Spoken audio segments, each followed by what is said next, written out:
డోలు బాజా ఆటల్లో నీవే మేటి వంట శివశంకర ఇలా వేసి గగ్గోలు చేసే ఆట నాది దీపించరా కాళేశ్వర హర నీ కాలి అందే భాగ్యమేదో నాకివ్వరా నీ ముందు నేను చిందేసే యోగం రోజు నాకు అందించరా ఆహా ముక్కంటి నువ్వే దిక్కంటి శివ మా ఇంటిలోనే నువ్వుంటే చాలు రారా గౌరీ ప్రాణేశ్వర ఇక నా గుండె కాదా నీ వెండి కొండ ఉండిపోరా లోకేశ్వర ఓలేరే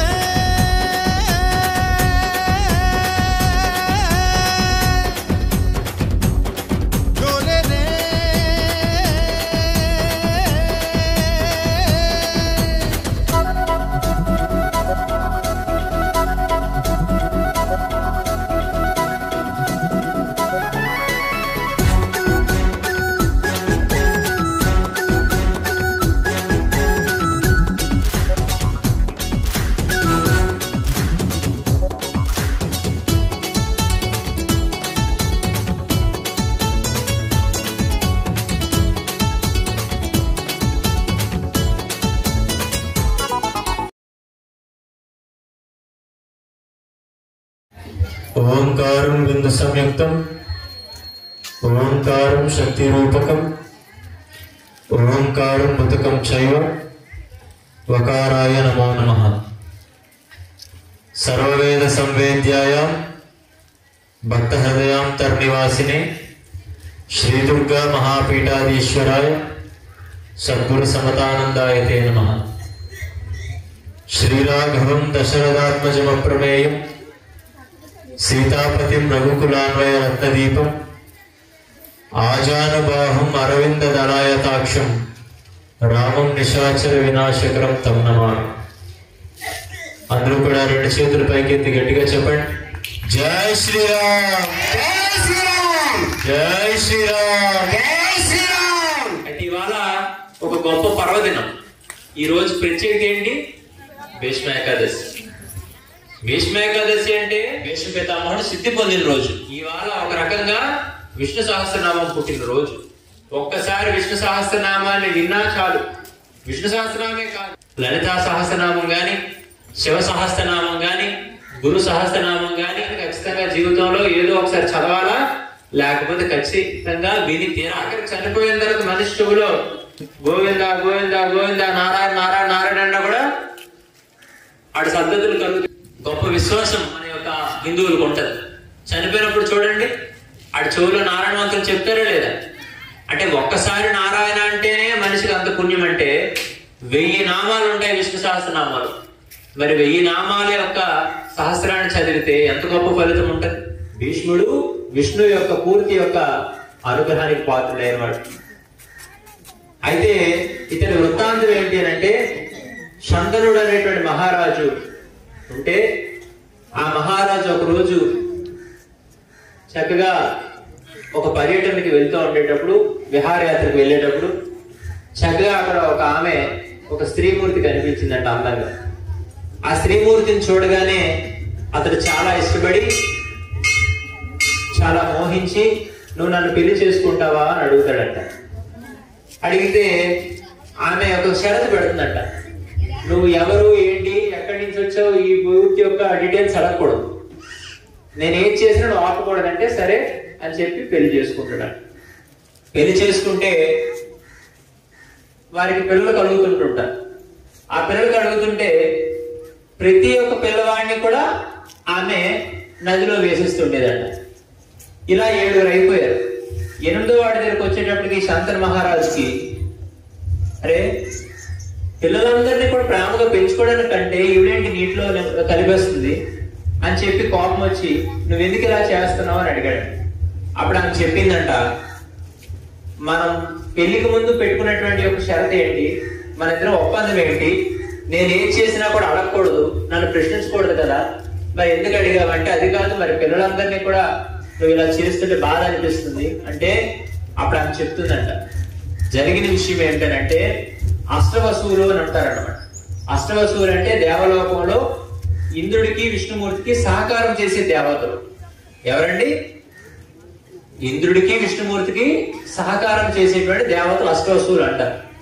వాళ్ళు ఒకరోజు విహారయాత్రకి వెళ్ళే సమయంలో అక్కడ ఒక గోవు కనిపించింది. ఆ గోవు కనిపిస్తే దాన్ని ఆ పెయితో సైతం కూడా వాళ్ళు బంధిస్తారు. ఆ గోవు ఎవరిది? వశిష్ఠ మహామునిది. అది చూసిన వశిష్ఠ మహాముని ఏం చేస్తాడు? వారందరినీ శపిస్తాడు. మీరు దేవతలై ఉన్నారు, నా గోవుని మీరు బంధించారు కాబట్టి మీరు మనుషులై పుట్టండి అని చెప్పిస్తాడు. అయ్యా మహానుభావ, మహర్షి క్షమించు, దయచేసి మాకు ఆ శాపాన్ని విముక్తి చేయాలంటే ఎట్టి పరిస్థితుల్లో జరగదు. ఒకవేళ మీకు ఆ శాపం తొలగాలి అంటే మీరు గంగాదేవిని ప్రార్థించండి అంటాడంట వశిష్ఠ మహాముని. ఇంకా అలా జరిగేటప్పటికి ఆ యొక్క అష్టవసువులందరూ కూడా గంగాదేవిని ప్రార్థిస్తే గంగాదేవి అవతారం ఎత్తింది.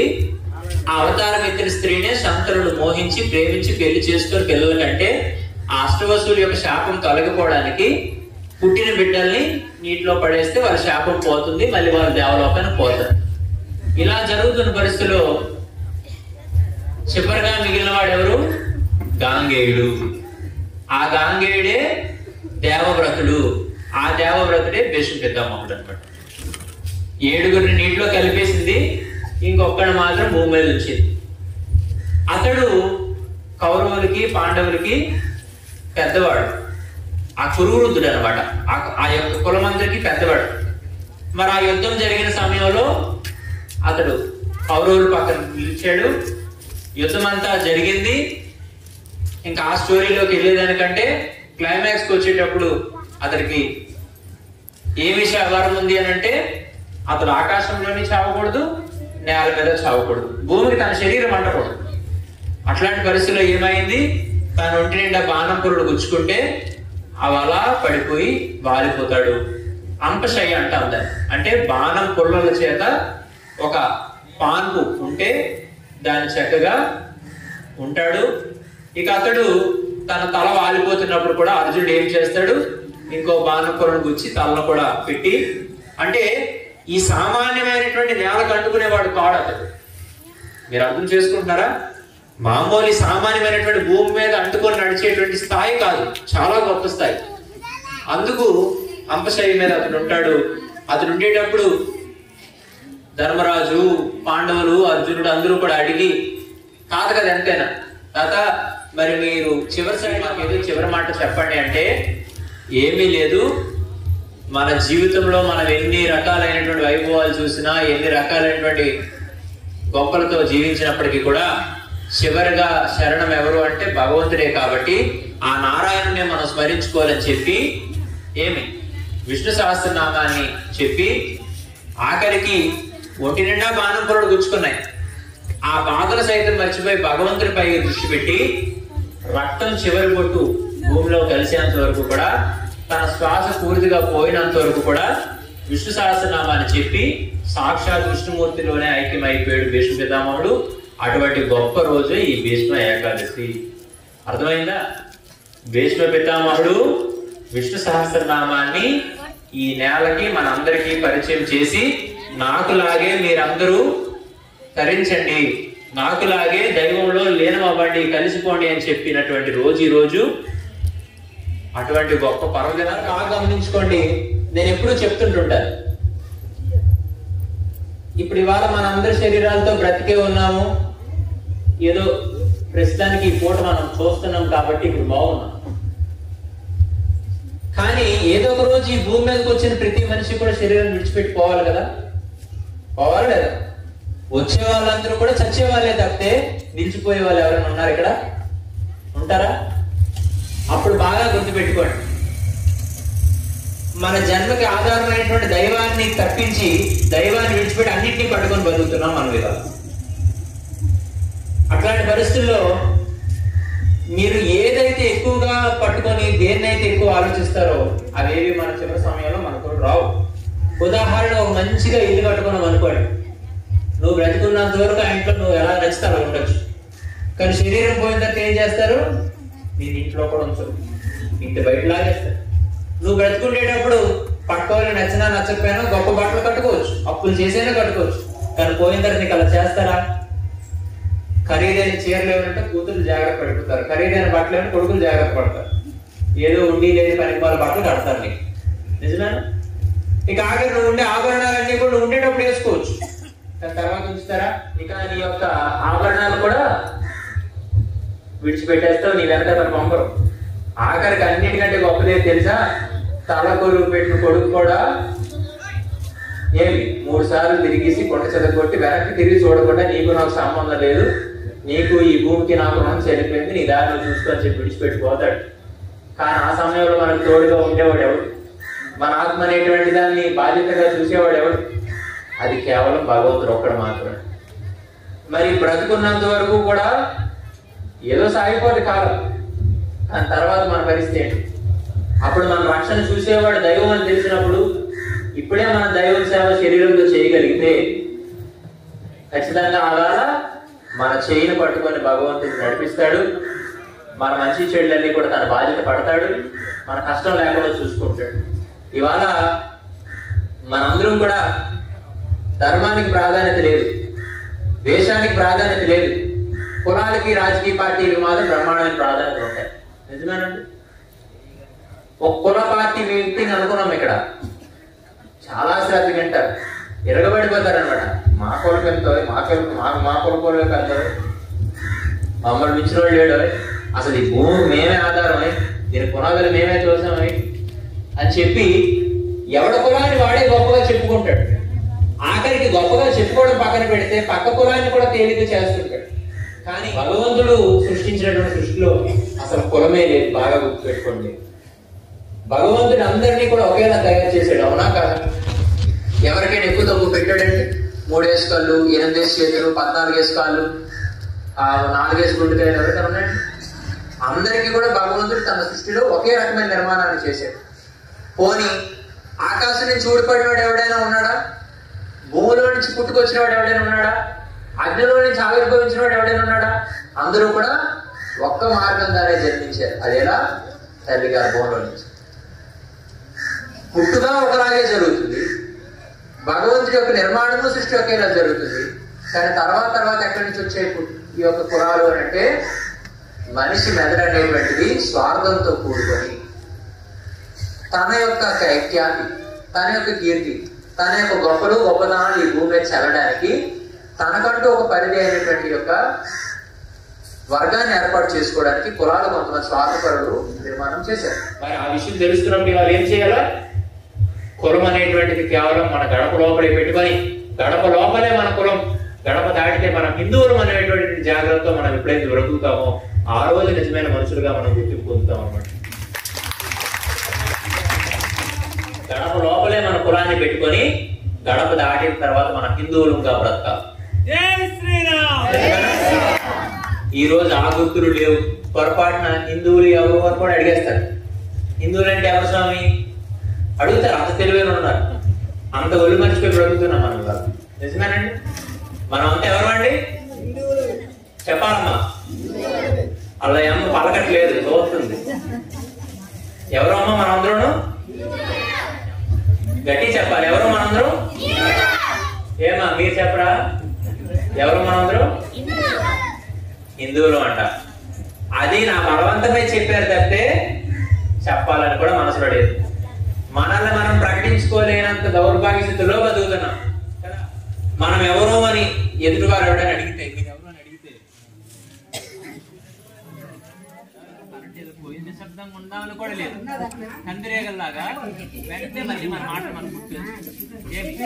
హరే రామ హరే రామ రామ రామ హరే హరే, హరే రామ హరే రామ రామ రామ హరే హరే, హరే కృష్ణ కృష్ణ కృష్ణ హరే హరే, హరే కృష్ణ కృష్ణ హరే హరే, హరే రామ రామ రామ హరే హరే, హరే రామ రామ రామ హరే హరే, హరే కృష్ణ కృష్ణ కృష్ణ హరే హరే, హరే కృష్ణ కృష్ణ కృష్ణ హరే హరే. అంత వేగొచ్చింది, వెళ్ళిపోదాం అనుకోండి. మీరు ఎక్కడ నాకు తెలియదు అనుకున్నారా?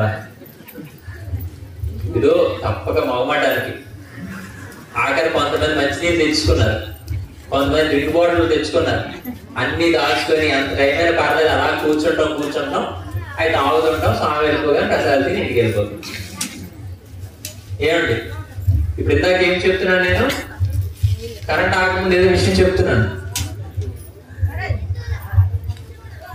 హిందువుల కోసం కదా. ఎదుటివారు ఎవరైనా కూడా మీరు ఎవరు అని అడిగేటప్పుడు నేను భారతీయుడిని, సనాతన ధర్మానికి వారసుడిని, నేను హిందువుని అని చెప్పుకోలేనప్పుడు అది ఖచ్చితంగా మన తల్లిదండ్రులు కడుపు చేయడు. ఆ తల్లిదండ్రులు చెడపుట్టే మనం అనుకుంటారు ఖచ్చితంగా. అర్థమవుతుందా? మనల్ని మనం ప్రకటించుకోవాలి వాళ్ళు ఖచ్చితంగా.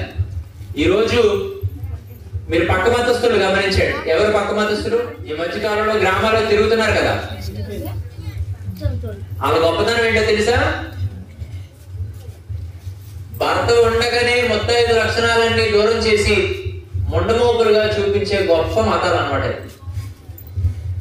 నిజమేనా కదా? భర్త బతికే ఉంటాడు, సుమంగళీతనానికి సంబంధించినటువంటి మొత్తం 5 లక్షణాలకు సంబంధించినటువంటి యొక్క చిహ్నాలు అంటే బొట్టు, గాజు, పూసలు అని తీసేసి భర్త ఉంటుండగానే మొండమోపం చేసేస్తే మతాలు అవి గొప్ప అనుకొని చాలా మంది సోమరిపోతున్న మతాల్లో కలిసిపోతారు. నిజమేనా? ఆ మతాల్లో ఒక సంస్కారం ఉండదు, ఓ నీతి జాతి కూడా ఉండదు. ఉదయాన్నే లేగక్కర్లా, దేవుడు దండం పెట్టక్కర్లా, ఒక తులసి పూజ అక్కర్లా, ఏమి స్నానాలు చెయ్యక్కర్లా, ఆఖరికి ఎంత ఏదో పనులు చేసినా పర్వాలా, ఎంత నీ తప్పే బతికినా పర్వాలా, ఈ ఆడదెళ్ళి ఇంకేమో ఓడితో తిరిగినా పర్వాలా, ఆ మగవాడెళ్ళి ఇంకెంతమంది ఆడవాళ్ళు వెనక వేసుకుని తిరిగినా పర్వాలా, ఎన్ని చేసినా పర్వాలేదు. కానీ ఆదివారం వచ్చేటప్పుడు మాత్రం చర్చికి వెళ్ళిపోయి పాస్టర్ గారి చెవులో చెప్పేసి దశభాగాలు ఇచ్చిస్తే పాపాలన్నీ కడిగేస్తాడట. ఆఖరి కాదు దేవుడు పాపల్ని కాపాడడానికే పుట్టాడట. ఇంకెంతకంటే సోమరిపోతాను ఇంకెక్కడ అనుకోదండి? నిజమేనా? కానీ హిందూ ధర్మాలు చెప్తారా? ఆఖరికి నువ్వు ఉదయాన్నే లగాలి, నీకంటే ముందుగా నీకు మంచి చేయడం కోసం ప్రత్యక్ష దైవం సూర్యనారాయణుడు వస్తున్నాడు, అతనికంటే ముందుగా నువ్వు లేచి అతను గౌరవించుకోవాలి. చక్కగా నీ శరీరం అనేటువంటిది ఎన్నో ప్రాంతాలు తిరిగి రాత్రి అంతా కూడా విశ్రాంతి తీసుకునేటప్పుడు నీ ఆత్మ అనేటువంటిది ఎన్నెన్నో ప్రాంతాలకి తిరిగి వస్తుంది. అలాగే నీ పట్ల నువ్వు జాగ్రత్తను కోల్పోయావు కాబట్టి అది తాత్కాలికమైనటువంటి మరణంతోనే సమానం. కాబట్టి నువ్వు శరీరం శుద్ధి చేసుకోవాలి, నీ యొక్క పరిసరాలు శుభ్రం చేసుకోవాలి. నీకు ఆరోగ్యాన్ని ఇచ్చేటువంటి వృక్షాన్ని, అది తులసి మొక్క కావచ్చు, వేప చెట్టు కావచ్చు, నీకు ఉసిరి మొక్క కావచ్చు, ఇవి నీకు ఆరోగ్యమైనటువంటి యొక్క ప్రాణవాయువులు ఇస్తాయి. కాబట్టి ముందుగా వాటికి పూజ చేసుకోవాలి.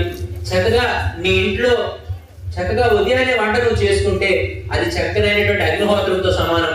ఆ ప్రసాదాన్ని తీసుకెళ్లి దేవుడు నివేదన చేసి ఇంట్లో ఉన్న వారందరూ కూడా ఎవరి పని వారు నీతిగా, క్రమశిక్షణగా, నిజాయితీగా చేయగలగాలి. నువ్వు గుడికి వెళ్తే దేవుడు చూస్తాడు, నువ్వు కోరికలు చెప్తే దేవుడు వింటాడు. కానీ అదే దేవుడు నువ్వు తప్పు చేస్తే నీకు పాపాన్ని కూడా ఇస్తాడని చెప్పి ఒక మనిషిని ఒక క్రమశిక్షణగా, ఒక సంస్కారంతో, ఒక పద్ధతిగా నిలబెట్టే ధర్మం ఏదైనా ఉందంటే అది ప్రపంచంలో కేవలం హిందూ ధర్మం ఒకటి తప్పి నీకు ఏది కాదు. నిజమేనండి? అట్లాంటి పరిస్థితుల్లో నేను వాళ్ళకి గర్వంగా చెప్తాను, భారతదేశం అన్ని మతాలని గౌరవిస్తుంది, అందరినీ ఆదరిస్తుంది. ఇది ఒక కన్న తల్లి హృదయం ఎలాంటిదో భారతదేశం కూడా అటువంటిదే. కాబట్టి ఖచ్చితంగా నేను గౌరవిస్తాను. అన్ని మతాలు సమానమే అని చెప్పి నేను అవసరమైందంట ఒక పీఠాధిపతి హోదాలో సన్యాసిగా ఒంటి మీద కాషాయం పెట్టుకొని హిందూ ధర్మానికి ప్రతినిధినైన నేను అవసరమైతే ఒక మసీద్కి వెళ్ళి నమాజ్ నేను చేస్తాను, ఒక చర్చికి వెళ్ళి ప్రార్థన నేను చేస్తాను. కానీ నా గుడిలోకి వచ్చి రామనామం ఎవరైనా చెప్పగలిగే మగవాడు ఎవరైనా ఉన్నాడా అని అడుగుతున్నాను నేను. అవసరమైతే నేను చర్చికి వెళ్తాను, మసీద్కి వెళ్తాను, వాళ్ళు ప్రార్థన చేస్తాను, వాళ్ళు పాటలు పాడతాను, వాళ్ళు ఏం చేయమంటే చేస్తాను. కానీ నా గుడిలోకి వచ్చి, నా దేవాలయంలోకి వచ్చి నా దైవ నామ స్మరణ చేసే దమ్ము గాని, నా దైవాన్ని సేవ చేసే దమ్ము గాని, నా దైవాన్ని ప్రసాదం తినే దమ్ము గాని మలతాడు కట్టిన మగవాడు ఎవడైనా ఉన్నాడా పక్క మతాలు? లేదు. అంతకన్నా వాళ్ళ ఆల్కని కలుసుకుంటారు. హిందువులు అంటే ఎంతో గర్వించాలి. కుదిరేది లేదు. చూడు దిగు. ఇప్పుడు అందరూ అటే చూస్తారంటే తప్ప ఎవరికి శ్రద్ధ లేదు. ఏం పర్లేదు, నాకే ఇబ్బంది లేదు, నాకే ఇబ్బంది, మీకు ఎందుకు ప్రశాంత్ కూర్చో. చిన్న స్వామి రబ్బర్ బొమ్మ ఫ్లెక్సిబుల్ గా ఉంటాడు, దానికే ఇబ్బంది. నేను ఎంతసేపు ఏది ప్రజలకు చెప్తామా, వారి మనసులో మాటలు బలపడదామని నేను చూస్తే ఎండ ఏమి ఎందుకు, నేను అదే బాధపడుతుంటా. ఇవాళ మనమేమో ఊరికి అంత గొప్ప ఎంత గొప్ప అని చెప్పి హడావిడి చేస్తుంటాం. కానీ ఈ ధర్మాన్ని ఈ రోజు వరకు రావడం కోసం, నిలబెట్టడం కోసం పూర్వం రోజుల్లో ఎందరో గొప్ప సాధువులు, సన్యాసులు ఎన్ని శ్రమలు పడ్డారు.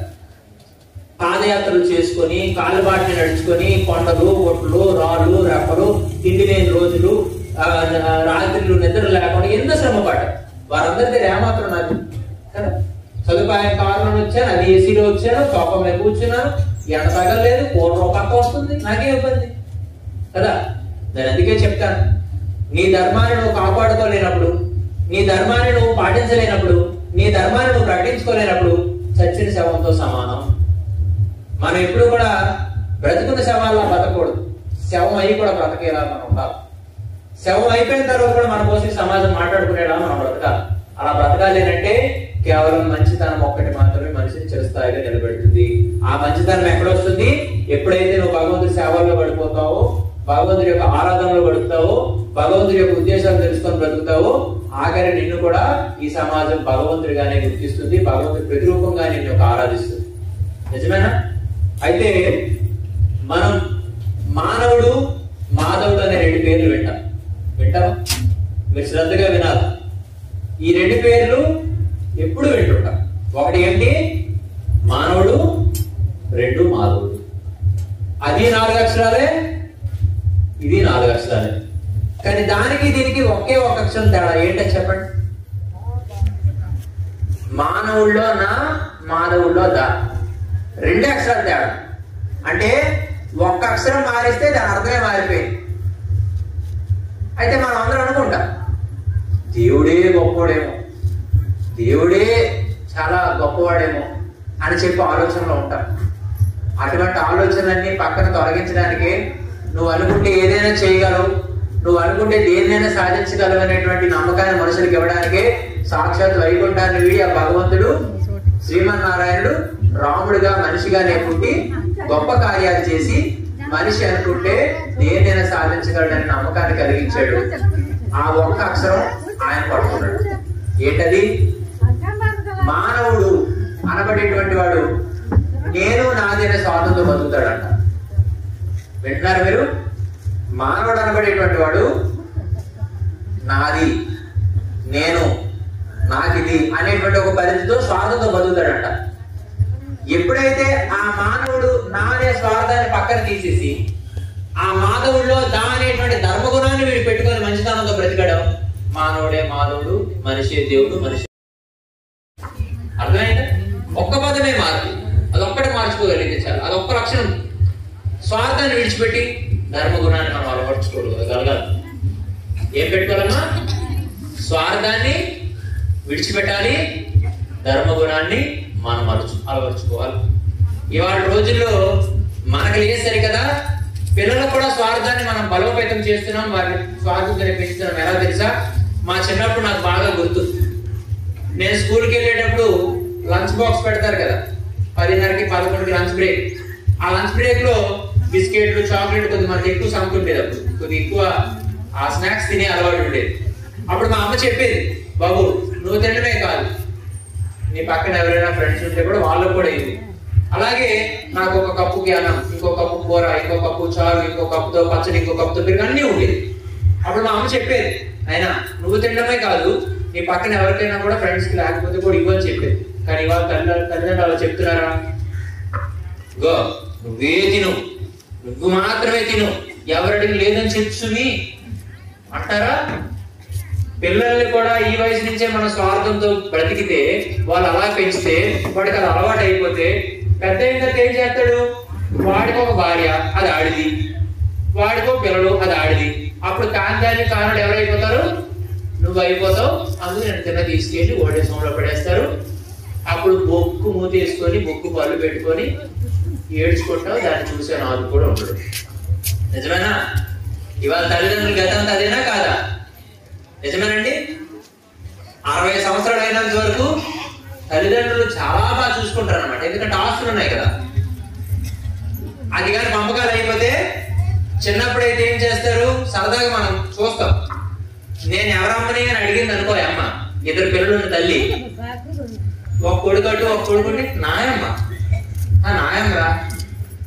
తండ్రి అడిగాడు అనుకో, నేను ఎవరు నాన్నరా అంటే నాన్న, నాన్న ఇద్దరు చిన్నప్పుడు అంట. పెద్ద అయిన తర్వాత ఆస్తులు వాటాలు పంచిన తర్వాత ఏటవుద్ది, తీసుకురా మీ అమ్మాయి నువ్వు చూసుకోరా, ఇటు ఆస్తి తీసుకోరా కదా, ఆ మాత్రం ముద్దు పెట్టలేవేటే. ఇది ఇద్దరు ఇయర్ రూపీస్ 150 తప్పని చచ్చిపోతే కనీసం అంత్యక్రియడానికి కూడా ఎవరు వాడు. నిజమేనండి? ఇవాళ ఈ పరిస్థితులు మనందరి జీవితాల్లో కూడా దాపరిస్తాయి. బాగా గుర్తుపెట్టుకోండి. ఇవాళ రోజుల్లో కనీసం సస్తే పాడి పడినా కూడా ఎవరు, తల్లిదండ్రులు పోయినా కూడా కన్న కొడుకులు కూతుర్లు కూడా చిన్నగా పడుకొని ఉదయాన్నే 5 గంటలు లేచి అక్కడ పల్లెలో నీ భజనోలే ఇలా తాళాలు వేసుకొని అలాగలా తాళాలు వేసుకొని ఉంటుంటారు. ఉదయం అయినప్పుడు కూడా ఎంత బేగ ఎత్తేస్తారా, ఎంత బేగ మన పనులు పోదామని చూస్తున్నారు. కనీసమైనటువంటి రామ ఆపేతులు సమాజంలో లేవు. నిజమేనా? రామో విగ్రహం ధర్మ, రాముడు ఉన్నాడు గుళ్ళో కదా. మరి రాముడు మనిషిగా పుట్టినా కూడా ఈ వాటికి మన చరిత్రలో ఎంత గొప్ప స్థానం ఉంది. ఈ వాటికి కూడా రాముడు పుట్టి ఇన్ని లక్షల సంవత్సరాలు అయినా కూడా మన చరిత్రలో దేవుడిగా కొలవబడుతున్నటువంటి దానికి కారణం ఏంటి తెలుసా? అతడు ప్రేమాపేతతో కన్న తల్లిని అందరినీ గౌరవించాడు, భార్యని ప్రేమతో చూసుకున్నాడు. నిజంగా ఆవేళ రాముడు వారు సీతమ్మ వారే గాని అడవులకు వెళ్ళకపోతే, అడవులకు వెళ్లి రావణాసుడి చేత సీతమ్మ బంధిమ పడకపోతే, ఆ కారణం చేత రాముడికి కోపం వచ్చి రావణాసుడు సంహరించకపోతే, ఆ రావణాసుడు ఈ వాటికి ఉంటాడు. ఆ రావణాసుడు మనందరినీ ఇబ్బంది పెడతాడు, మనందరికీ కూడా కట్టిన గుర్తు లేకుండా చేస్తాడు. కానీ ఆ ఇబ్బంది ఇవాళ లేకుండానే భగవంతుడు మన కోసం కష్టాలు పడి ఆ రావణాసుడి యొక్క చీడని పీడను తొలగించాడు. కాబట్టి వాళ్ళు ప్రశాంతంగా బతుకుతున్నారు. ఆ శరీరం పోయింది, ఆ 10 తరాల యొక్క శరీరం పోయింది, కానీ ఆ 10 తరాల యొక్క స్వభావం మనలో ఉండిపోయింది. ఏంటది? కామ, క్రోధ, లోభ, మోహ, మద, మాత్సర్య, దంప, దర్ప, ఈ ససూరి గుణాలు అనేటువంటివి 10 మనిషిలో ఉండి వాటికి మనం కూడా రావణాసుడికి ఏజెంట్లాగే పనిచేస్తాం ఇవాళ. ఎందుకు? ఆ తల్లిదండ్రుల యొక్క త్యాగాన్ని మనం మర్చిపోయాం. నిజంగా త్యాగరాజ స్వామి తెలుసా? చాలా గొప్ప వాగ్గేయకారుడు, చాలా గొప్ప సంగీత విద్వాంసుడు. ఆయన అంటాడు, సీతమ్మ మాయమ్మ, శ్రీరాముడు మా తండ్రి అంటాడు అన్నమాట. ఆయన అంత గొప్పగా చెప్పుకోగలిగాడు, సీతమ్మ మా అమ్మ, రాముడు మా తండ్రి. ఇట్లాంటి పరిస్థితుల్లో మీరు బాగా గుర్తుపెట్టుకోండి. ఇవాళ మన ప్రపంచ పటం ఉంటుంది, చదువుకున్న పిల్లలు తెలుస్తుంది. ఆ ప్రపంచ పటంలో భారతదేశానికి ఒక గుర్తుంది. ఏంటో తెలుసా? తాజ్ మహల్. ఏంటంటే అది విన్నారా పేరు? తాజ్ మహల్ విన్నారా? ప్రపంచ పటంలో కొన్ని ప్రపంచ పటాలకి అందులో మన భారతదేశానికి చిహ్నం ఏంటి అంటే తాజ్ మహల్ పెడతారు. తాజ్ మహల్ ఎలా వచ్చింది? షాజహాన్ అనబడేటువంటి రాజు తన భార్య ముంతాజ్ చనిపోతే ఆ భార్య శవాన్ని అందులో పెట్టి కొంతమందికి మంత్రులకు చెప్పి, ఎవడైతే గొప్ప శిల్పులు కళాకారులు ఉంటారో, నైపుణ్యం కలిగిన వాళ్ళు ఉంటారో వాళ్ళందరూ రప్పించండి, పాలరాయితోనే గొప్ప నిర్మాణం కట్టాలి నా భార్యకి అని చెప్పి అతను ప్రశాంతంగా ఒక పక్కన నీళ్ళలో నిలబడితే ఎంతో మంది కష్టపడి, ఎంతో మంది ఇబ్బంది పడి, అంత శ్రమపడి కట్టినటువంటి ఒక శవాల దెబ్బని మన భారతదేశాల చిహ్నంగా ఈరోజు మనం చూసుకుంటున్నాం. కానీ నిజంగా భారతదేశానికి చిహ్నంగా ఏదైనా పెట్టాలి అని అంటే వెంటనే చెప్పగలగాలి ఏంటంటే ఆ తాజ్ మహల్ స్థానంలో అయోధ్య రామ మందిరం అనబడేటువంటి స్పష్టంగా మనం చెప్పగలగాలి. తాజ్ మహల్ కంటే గొప్పది ఏది? ప్రేమకు నిలయం అయోధ్య రామ మందిరం. మీరు బాగా ఉదాహరణ గమనించండి. ఎందుకు తెలుసా? సీతమ్మ వారిని రావణాసుడు పట్టుకెళ్ళిపోయాడు లంకకి, తిరిగి మళ్ళీ వచ్చింది అయోధ్యకి. ఈ మధ్యలో ఎన్ని నెలలు గ్యాప్ తెలుసా? 9 నెలలు. ఎన్నండి? 9 నెలలు. నిజంగా ఇంకో భార్య ఇంకో భర్త అయితే ఏం ఆలోచించాలి? ఇంకో ఆడది ఇంకో మగవారి అయితే ఏం ఆలోచిస్తారు? ఇవాళ రోజుల్లో ఇష్టపడి ప్రేమించుకుని పెళ్లి చేసుకున్న పిల్లల సైతం కూడా ఆ ఇంట్లో భార్య ఉంటుండదే ఇంకొక అకౌంట్ మెయింటైన్ చేస్తున్నాడు. నిజమేనండి? ఆ భర్త ఉంటుండగా అవి ఇంకోటితో మెసేజ్ చేస్తుంది, ఇంకోటితో రాసిపోయినట్టు. ఇవాళ రోజులు అలా వచ్చే వ్యవహారాలు ఉన్నాయా లేదా? అన్ని జాయింట్ అకౌంట్లే, ఏ షిఫ్ట్ బి షిఫ్ట్ డ్యూటీలే. నిజమేనా కాదా? అట్లాంటి పరిస్థితుల్లో రాముడు రాజు కావాలంటే ఎంతమందినైనా చేసుకోవచ్చు, నచ్చినట్టు చేసుకోవచ్చు. కానీ రాముడు అలా అనుకున్నాడా? శరీరం పోయినంత వరకు కూడా ధర్మేచ అర్ధేచ మోక్షేచ నాతి చరామి అని చెప్పి నేను ఆమెకు 7 అడుగులు వేశానంటే 7 జన్మల వరకు తానే నా భార్య తప్పితే ఇంకెవరు నాకు అక్కర్లేదని చెప్పి ఎంతో కష్టాన్ని ఓర్చి ఎంతో శ్రమను పడి తాను కూడా బండల్ని మోసి తాను కూడా నిర్మాణం చేసి ఆఖరికి వారిని నిర్మించి 100 యోజనాల పొడవు తక్కువ కాదు. 1 యోజన అంటే 18 కిలోమీటర్లు. ఎన్నండి 18 × 100 కొట్టండి, ఎన్ని వందల కిలోమీటర్లు. అంత శ్రమ పడి వాళ్ళని నిర్మించి అప్పుడు సీతమ్మను పొందగలిగాడు. ఏమండి నిజంగా సదుపాయంగా కూర్చొని ఎవడో కట్టినటువంటి ఒక భవంతిని ప్రేమకు ప్రతిరూపం అంటామా? తన భార్య కోసం తానే స్వయంగా బండల్ని మోసి తన శరీరాన్ని శ్రమ పెట్టి కట్టినటువంటి వాళ్ళని ప్రేమ ప్రతిరూపం అంటామా? ఆలోచించు చెప్పండి. ప్రేమ ప్రతిరూపం తాజ్మహల్ వారద నిజమేనా? మరి అలాంటప్పుడు ఈ రోజు వారద కనిపించట్లేదు, కానీ ఈ రోజు మంచితనాన్ని నిలువెత్తి నిదర్శనమైనటువంటి రాముడు కనిపిస్తున్నాడా లేదా? మరి ఆ రాముడు మందిరం 500 సంవత్సరాల పోరాటం తర్వాత ఈ రోజు మనం సాధించుకొని అక్కడ మనం నిర్మింపు చేసుకొని ఆ రాముడిని అందంగా చూసుకుంటున్నామంటే ఈ రోజు భారతదేశం అనేటువంటి ప్రేమాపేత నిలయం అని చెప్పడానికి తాజ్మహల్ అక్కడ ఉండాలా, అయోధ్య రామమందిరం ఉండాలా? ఆలోచించండి చెప్పండి. ఏదో మా మెదడు తీసి మెదడుపోయిన వాళ్ళు గొడవ కొడుతున్నారు బాబు. అలా కానీ నీ టైం అయినంత నువ్వు చెప్పు, మా భోజనాలు ఉన్నాక తిరిగి చెప్పు, అంతేనా? ఎప్పుడు తిండి తినలేదు. సాధారణ మనిషికి ఒక పూట తింటే చాలు. నిజమేనా? ఒక పూట 2 రోజులు పెద్దలు అలాగే తినేవారు. ఎంత గొప్ప ఆచారాలు అంటే ఏ ఇంట్లో కూడా రాత్రి సమయాల్లో ఆ ఇంటిలో కూడా బోర్లించుకోకూడదు. ఆ ఇంటికి ధైర్యం. అందుకు ఆ మర్మాన్ని తెలుసుకొని అప్పుడు మన అమ్మగారులందరూ కూడా కాస్త అన్నాన్ని ఉంచి అందులో నీళ్లు వేస్తే అది ఉదయం చద్దన్నం అయ్యేది, అది ఆరోగ్యాన్ని ఇచ్చేది. ఎందుకు తెలుసా? ఆ రాత్రి సమయంలో మన పితృదేవతలు మన ఇంటి దేవతలు ఆ సమయంలో వస్తారట. ఆ వచ్చిన వాళ్ళు ఖాళీ పడితే పంపుదామా? వాళ్ళు తినేరు, దృష్టి పెడతారు అంతే. ఆ తృప్తిని వారు కరెక్ట్ చేయడానికి ప్రతి రాత్రి కూడా కొంత అన్నాన్ని ఇంట్లో పెట్టి అందులో నీళ్ళేసి ఉంచితే అందులో పెరుగు వేస్తే దానిలో ఎంతో శక్తి వచ్చేది. అది ఉదయం తినడం వల్ల మనిషి కంట్రోల్ పుష్టి వచ్చేది. ఇవాళ చద్దన్నాలు ఉన్నాయా? మా తరం వాళ్ళకి అయితే చద్దన్నానంటే, కానీ అది ఎంతో ఆరోగ్యం. అవి తినరు, పిజ్జాలు బర్గర్లు అవి మన పిల్లలు అవి ఏం తిండి తెలుసా? దరిద్ర తిల్లు అనమాట. అవి మనిషిని ఏం చేస్తాయి? అనారోగ్యం చేస్తాయి కదా. అటువంటి పరిస్థితుల్లో రాత్రి కాలంలో ఇంట్లో అటువంటి ఆచారం ఉండేది. దానివల్ల అవి ఉన్నాయండి. ఏం అక్కర్లా, దేవుడు అక్కర్లే. ఇంట్లో కనీసం ఇంత చమురు వేసి ఒక ఒత్తు పెట్టి దేవుడు వెలిగించడానికి కూడా కష్టం అయిపోయి ఇంట్లో వైరింగ్ చేసినప్పుడు ఎలక్ట్రీషియన్ చెప్తారు, బాబు ఆ దేవుని మంచి వానర్ పెట్టుకోబడతారు. ఆ వానర్ పెట్టి ఏం చేస్తారు తెలుసా? ఓ బల్బు మిస్ ఆడుతుంది ఒకటి. ఆ బల్బు పెట్టి ఇచ్చేస్తే దేవుడు వెలిగించినట్టు. ఇంట్లో ఉన్నాయి కదా, చూసారా లేదా? బల్బు మిస్ ఆడుతుంటది బల్బు, అదే దీపం అంట.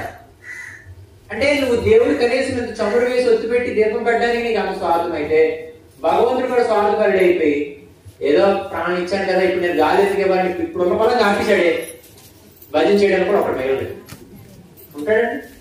కనీసం మనకు కావాల్సిన కూడా ఎవరు మిగలడు కదా. అందుకు భగవంతుడు అడబడేటువంటి వాడు మీకు ఒకటే చెప్తాడు, స్వామి భగవంతుడు మనకి ఇప్పుడు ఈ 1 నిమిషం ఏం చేయగలుగుతున్నాడు? ఇప్పుడు మనం ఉన్నాం కదా, దేవుడు అని మనం ఇంతసేపు నుంచి ఇలా తన్నుకుంటున్నాం కదా. మాకు ఇష్టం లేకపోతే మీరు అంత బలవంతం చేసి వినండరా అని చెప్పి బలవంతం చేస్తారు కదా. ఈ నిమిషాలు దేవుడు మాకేం చేస్తాడని మీరు ప్రశ్న మీరు వేస్తే 2 ఉదాహరణలు మీకు చెప్తాను, 2 చెప్తాను. దేవుడి మీద మనకి ఇప్పుడు ఆలోచన లేదు, దేవుడు అంటే మర్చిపోయాం. కానీ దేవుడు మనల్ని బాగా గుర్తు పెట్టుకున్నాడు. ఎలాగో తెలుసా? ఇప్పుడు ఈ పంచభూతాలు ఎవరండి? ఎవరి సొత్తు? మన తాత ముత్తాతలు అయితే ఈ భూములు కొన్నారు అని చెప్పి రిజిస్ట్రేషన్ చేశారు, సృష్టించారని చెప్పి అక్కడ లేదు కదా. మరి ఎవరి సృష్టిది? భగవంతుడు. భూమి, ఆకాశము, గాలి, నీరు, నిప్పు, పంచభూతాలు భగవంతుడి సృష్టి అయినప్పుడు దేవుడి మీద మనకి నిమిషం పట్టింపు లేకపోయినా మనకి శ్వాస ఆడుతుందా లేదా అని అడుగుతున్నాను. ఏమండి, ఆడుతుందా? నేను గుళ్ళోకి వెళ్ళి అడుగుతున్నామా, దేవుడా నాకు ఇగో నిమిషానికి 72 సార్లు నా గుండు కొట్టుకోవాలి, నా శ్వాస ఆడాలని అడిగామా? అడగకపోయినా భగవంతుడు ఏం చేస్తున్నాడు? నీ పట్ల ప్రేమతో బాధ్యతగా నీకు ఆ ఉచ్ఛ్వాసాన్ని నిశ్వాసనిస్తూ నేను ఆరోగ్యం ఇప్పటికీ నిలబెట్టాడు. ఇది ఒకటి. రెండోది ఏంటో తెలుసా? మన శరీరం పోయిన తర్వాత ఎంతమంది పోయాలండి? మనల్ని ఎంతమంది పోయాలి? కనీసం 4. 4 మోసినా కూడా కష్టమే. ఇంకొక 2 పట్టాలి. 8 మంది మోస్తే గానీ అది లేకదు, అంత బరువు. ఎవడైనా పోతే, ఏ శరీరమైనా పోతే, ఆ ప్రాణం పోతే 4 పోయారు కదా. ఇప్పుడు ఉదాహరణకి ఎక్కడున్న ఏ శరీరము పోతే కూడా అదే గది కదా. ఏ శరీరం పోయిన అంతే కదా కదా. అప్పుడైతే 8 మంది మోస్తున్నారు. ఇప్పుడు మనల్ని ఎవరైనా మోస్తున్నారా? ఇప్పుడు ఈ నిమిషం అంటే 4 లేక 8 మంది మోసే భారాన్ని ఇప్పుడు ఎవరు భరిస్తున్నాడు? నీకెలా తెలుసు? నీకు తెలియలేదు, నీకు తెలియట్లేదు కదా. ఎంత సులువుగా చేయెత్తున్నావు, కాలు ఎత్తున్నావు, లెగుస్తున్నావు, పరిగెడుతున్నావు, తిరుగుతున్నావు, నీకే అర్థం కాలే. అంటే నువ్వు పోయిన తర్వాత 4 కాక 8 మంది మోయాల్సిన భారాన్ని నువ్వు బ్రతుకుంటేటప్పుడు నీకు తెలియకుండా చేస్తున్న వాడు ఎవడైతున్నాడు? వాడే నిజమైన భగవంతుడు, వాడే మన రాముడు, వాడే మన శివుడు, వాడే మనందరి యొక్క హృదయాల్లో ఉన్నవాడు అనమాట. నిజమేనా? మరి ఇప్పుడు భగవంతుడు మనకు ఎంత పని చేస్తున్నాడు చూడండి. భగవంతుడు మన కోసం ఎంత ఆలోచిస్తున్నాడు చూడండి. ఎంత చేస్తున్నాడు భగవంతుడికి. ఏ రోజైనా కూడా మన శరణాగతితో గుళ్ళోకి వెళ్ళిన తర్వాత ఏ కోరిక కోరకుండా ప్రశాంతంగా ఆ కాళ్ళ నుంచి ఆ ముఖం దాకా అలా చూసుకొని బ్రతుకున్నంత వరకు నీ సేవలు చేసుకునే భాగ్యం నువ్వు చాలా ఎప్పుడైనా అడుగుతున్నావా? అలా అడగవు. నువ్వు ఏ టైప్ అయినా పర్వాలేదు కానీ దేవుడా నేను అడిగిందిగా నువ్వు పోతే నీ సంగతి తర్వాత చెప్తా. అంతేనా కదా? అడిగింది ఇవ్వకపోతే నీ గుడికి మరి రాను. ఎవరు కావాలి గొప్ప? ఈ పార్టీ కాకపోతే ఆ పార్టీ, బీజేపీ కాకపోతే కాంగ్రెస్ కాకపోతే వైసీపీ కాకపోతే తెలుగుదేశం కాకపోతే జనసేన. అక్కడ మార్చేసుకుంటాం. 7 నిలబడడం ఉండేది. నువ్వు రాముడివి, తీర్చుకోవడం శివుడి దగ్గరికి వెళ్ళిపోతాను. శివుడా నువ్వు తెరచకపోతే అమ్మవారి దగ్గరికి వెళ్ళిపోతాను. అమ్మవారు నువ్వు తెరచకపోతే వేసుకోదు, తెలిసిపోతాం. మరి ఇది చేతం తెలియదు. ఎక్కడ నిలబడే కదా. ఇటువంటి దౌర్భాగ్య పరిస్థితులు మనకు ఉన్నాయి. నిజమేనా? ఇవాళ కనీసమైన ఆలోచన పక్కన పెట్టి మంచి ఏదో చెడేదో తెలుసుకోకుండా మన యొక్క సదుపాయాలు సౌకర్యాలు మన బ్రతకాలను అలవాటు పడిపోయి ఈరోజు మతాలు మార్చేసుకొని, ఇప్పుడు ఉదాహరణ మీకు మాట చెప్తాను. ఒక తల్లి ఉందండి. ఆ తల్లికి కన్ను మెల్ల, ముక్కు నట్ట, మూతి సొట్ట, చెవులు డొప్ప, చేతులు కుష్టి, కాళ్ళు అవిటి, చూడడానికి అందరికారం ఉంది.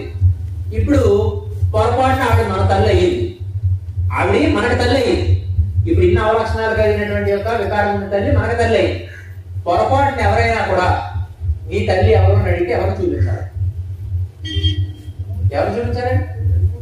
ఈ మెల్ల, డొప్ప, అవిటి, పుష్టి ఈ తల్లిగా చూపించాలి తప్పితే ఆ పక్కింటి ఆవిడ అందం ఉందని చెప్పి ఆవిడ తల్లి అంటే ఎంత జాగ్రత్తకు బతుకుమంది కదా. అలాంటప్పుడు తల్లిని, ఆ తల్లి ఎలాంటిదైనా తల్లి అని ప్రకటించాలి. ఆవిడ అందంగా ఉన్నా, మంచిగా లేకపోయినా ఆవిడే తల్లి అని చెప్పాలి. కానీ ఇవాళ మనం ఏం చేస్తున్నాం? మతాలు మార్చుకుంటున్నామంటే నిజంగా మన తల్లిని మనం మార్చుకుంటున్నట్టే. ఏమండి? మతాలు మార్చుకుంటున్నామంటే మన తల్లిని మనం మార్చుకుంటున్నాం. పోనీ ఈ తల్లికి ఏమైనా తక్కువ అంటే ఈ భారతదేశంలో హిందూ ధర్మం అనే తల్లే కానీ లేకపోతే ఆ పై దేశాల్లో పుట్టినటువంటి ఒక మతాలకి ఎడం చేతికి కుడి చేతికి కూడా తేడా లేదు. మనం చెప్పకపోతే అది అది తెలియదు. ఏ వాటికి కూడా పై దేశాల్లో 2కి వెళ్తే మల విసర్జన చేస్తే పేపర్తో తుడుచుకోవడం తప్పితే కడుక్కోవాలని తెలియదు. మనం అయితే కాళ్ళు కూడా కడుక్కొని వస్తాం, అవసరం స్నానం చేసుకొని మళ్ళీ తర్వాత పనికి వెళ్తాం. వాళ్ళకి అది ఏది ఉండదు. అమ్మగా చూసేటువంటి సంస్కృతి లేదు. ఆఖరికి వారి కోరిక కలిగితే ఆడది ఏదైనా పర్వాలేదని. ఏమండి? మనిషిని ఎంత సంస్కారంతో నిలబెట్టేటువంటి యొక్క హిందూ ధర్మం మనదైతే ఆ ధర్మంలో మనం పుట్టి ఈరోజు ఏం చేస్తున్నాం? మనం హిందువులుగా బ్రతకలేక పక్క మతాలకు పోతున్నాం కదా. ఇదంతా కూడా ఎంత తప్పు ఆలోచించండి, తప్పైనా కదా. అందువల్ల ఈరోజు మనిషి ఎంత నీతిగా బ్రతికితే ఆ మనిషికి అంత గౌరవం, ఎంత విచ్చలవిడిగా ఎంత కిచ్చాలుగా మనం ఉంటే అంత అపకీర్తి. అందువల్ల మీరు బాగా గుర్తుపెట్టుకోండి, మనం పోయిన తర్వాత ఇదే టెంట్ల కింద మన శరీరాన్ని పెట్టేటప్పుడు మన కోసం ఎంతమంది చూడడానికి వస్తున్నారు అనబడి ఈ నిమిషం ఆలోచించండి. ఇప్పుడు నేను వెళ్ళిపోతే నా పరిస్థితి ఏంటి అని ప్రశ్నిస్తున్నాను. నేను అలా మీకు చెప్తే అబద్ధం, నాకు నిజం. రోజులో ఎన్ని వందల సార్లు అనుకుంటానా తెలుసా? నేను పోతే ఎన్ని ప్రశ్నలు వేసుకుంటాను నాకు నేను. ఇప్పుడు ఈ ఉదాహరణకి లింగాల నేను పోతే ఇప్పుడు వీళ్ళందరూ నా కోసం ఆలోచిస్తారు లేదా? నిజమేనా కాదు? ఎందుకు? నేను అందరి యొక్క శ్రేయస్సును కోరి, అందరి యొక్క మంచిని కోరి, ధర్మం కోసం నేను పనిచేస్తున్నాను కాబట్టి ఈ నిమిషం ఈ శరీరం పోయినా నా కోసం ప్రేమగా కన్నీరు కార్చేవారు ఎంతమంది ఉంటారు? ఇంతకంటే ఖ్యాతికి ఏం కావాలి జీవితాన్ని? అది మనం సంపాదించుకోవడానికి ప్రయత్నం చేయాలి. జీవితంలో ఇవన్నీ కూడా తాత్కాలికం, వదిలిపెడితే అన్ని ఇక్కడే వదిలేస్తాం. మనం ఒక అబద్ధంలో బతుకుతాం, ఏది శాశ్వతం కాదని. కానీ నిజమేంటి తెలుసా? అన్ని శాశ్వతం కానీ మనం ఒక్కడే శాశ్వతం కాదు. నేను లేకపోయినంత మాత్రం నా కుర్చీ ఏమైపోదు, నేను లేకపోయినంత మాత్రం నీ మైక్ ఏమైపోదు, నేను లేకపోయినంత మాత్రం నా కలద్దాలు ఏమైపో, నా ఉంగరాలు లేట్ అయిపో, నా ఫోన్ లేట్ అయిపో, నా కారు లేట్ అయిపో, ఏమి ఏమైపో. అన్ని ఎక్కడ ఉండాల్సి అక్కడ ఉంటాయి. కానీ ఎవడు బయటికి పోతాడు, ఎవడు బయటకు లాగేస్తాడు? శరీరాన్ని మాత్రం. అందుకు శరీరం అనేటువంటి అశాశ్వతం కాబట్టి ఆ శరీరం పోయిన తర్వాత మనిషికి కొంతకాలం ఇక్కడ మనుగోడు ఉంటేనే ఆ జన్మకు సార్థకత. అందుకు ఏమిటంటే ప్రతి వ్యక్తిని కూడా మనం ప్రేమగా చూడగలగాలి. ఈ రోజు కనీసం ఇంటి ముందు అడుక్కున్నవాడు వచ్చినా కూడా ముష్టివాడు వచ్చినా, ముష్టి అంటే పిడికిలి, ఆ పిడికిలతో కనీసం ఒక దానం చేయాలి, ధర్మం చేయాలనేటువంటి యొక్క ధర్మగుణం కూడా మనకు లేదు. ఇంటింత పాది ఇంట్లోనే ఉంటారు కానీ ఆడు వస్తే అలాగైనా ఎవరు లేరు ఇంట్లో. ఎంతమంది చచ్చారా? ఏమండి? ఒక్క ముష్టి ఒక్క పిడికిలు వాడు పెడితే వాడికి పేరే దరిద్ర నారాయణ. సాక్షాత్ నారాయణుడే నీ దరిద్రాలను తీసుకోవడానికి ఆలోచన వచ్చాడు. నువ్వు ఇచ్చిస్తే ఆ రోజు నీ కరువులన్నీ పోయే. ఈరోజు అది లేదు. అది లేదు సరికదా, తల్లిదండ్రులు గుడ్లు కట్టించి అక్కర్లేదు కానీ కట్టి గుడ్ల ముందు కూర్చొని అడుగుకునే పరిస్థితి లేకపోతే చాలా గొప్ప జీవితం మనం సాధించాలి. ఏమండి? అటువంటి పరిస్థితిలో ఇవాళ మనుషులు అనబడేటువంటి వారందరూ మానవతా విలువలు దూరమే బతుకుతున్నారు. అటువంటి పరిస్థితుల్లో ఈ రోజు అక్కడక్కడ ఇటువంటి కార్యక్రమాలు కూడా జరగకపోతే ఇంకా దరిద్రం అయిపోతారు. భవిష్యత్తు రోజుల్లో మీరు బాగా గుర్తుపెట్టుకోండి, ఇంటెళ్ళ పాది కక్కడ డబ్బులు మూలినా కూడా ప్రశాంతంగా తినే పరిస్థితులు మాత్రం భవిష్యత్తు రోజులు ఉండవు. ఎందుకు? ఈ రోజు యుద్ధాలు జరగట్లా. ఒక గన్నులు, బాంబులు, కత్తులు, కటారులతోటి యుద్ధాలు జరగలే. కేవలం మాటతోనే యుద్ధాలు జరిగిపోతాయి. మాటతోనే మనిషి మనసు బాధ పెడుతూ ఆఖరికి అది జీర్ణించుకోలేని మనసు పడుకుంటే టప్పన ఆగిపోయే పరిస్థితి వచ్చింది. నిజమే? అంటే ఎంత దౌర్భాగ్య స్థితి ఈరోజు సమాజంలో దాపరించాయి.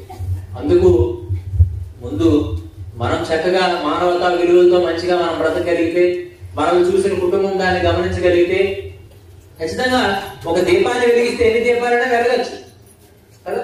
అలాగే మనం అంటూ మంచిగా ఉంటే, మనలో ఆ మార్పు వస్తే, మనం చూసిన ప్రతి వారు కూడా ఆ మార్పు దగ్గర అవుతారు. వారు కూడా మంచి కీర్తిని పొందుతారు.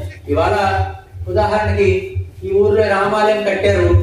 కట్టడానికి ముందు ఎవడో ఒక కారణం ఉంటాడు, ఎవడో ఒక వ్యక్తి ముందని ఉంటాడు రామాలయం కడతారు. ఆ వ్యక్తి వెనకాల అందరూ వచ్చారంటే ఒక్కళ్ళు వచ్చిన ఆలోచన అంత మందిలో కూడా పనిచేసి వెంకటేశ్వర భజన బృందం ఎవడో అని అంటాడు, ఎవరో మనం బృందంగా తయారవుతామరా, మనం కూడా దేవుడి సేవ చేద్దామని. ఆ ఒక్కడికి వచ్చే ఆలోచన ఈరోజు 20-30 మంది అయ్యారు. అలాగే బేస్ మ్యారేజ్ కార్యక్రమం చేద్దాం అని ఒక ఆలోచన కాబట్టి ఇవాళ ఇన్ని 100 మంది ఇక్కడ కూర్చున్నాం. అంటే మన పని మనం చేస్తే, మన ధర్మాన్ని మనం పాటిస్తే, దాన్ని గమనించిన ప్రతి వారు ఆ మంచితనాన్ని దగ్గర కావాలనుకున్న వారందరూ కూడా మన వెనకాల అడుగులు వేస్తారు, నడుస్తారు. అందుకు చక్కగా ధర్మంగా మంచిగా హిందువులుగా బ్రతకండి అని చెప్పారు. అంతేనా? అంతేనా? ఏం చెప్పారు? ధర్మంగా మంచిగా మనుషులుగా హిందువులుగా బతకండి. నిజమేనా? ఇప్పుడు ఎంతమంది దానికి సిద్ధంగా ఉన్నారు చెప్పండి. అందుకు మీరు అన్ని గుర్తుపెట్టుకోండి. చక్కగా లింగాల మనసు మీద నాకు ఆ మాత్రం మనసు ఉంది కాబట్టి ఏం మళ్ళీ వచ్చారు. మీ మీద నాకు మనసు ఉంది కానీ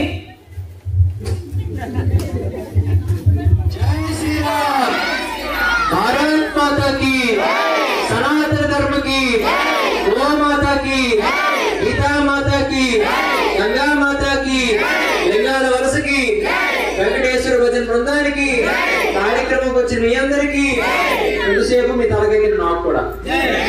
జై హింద్.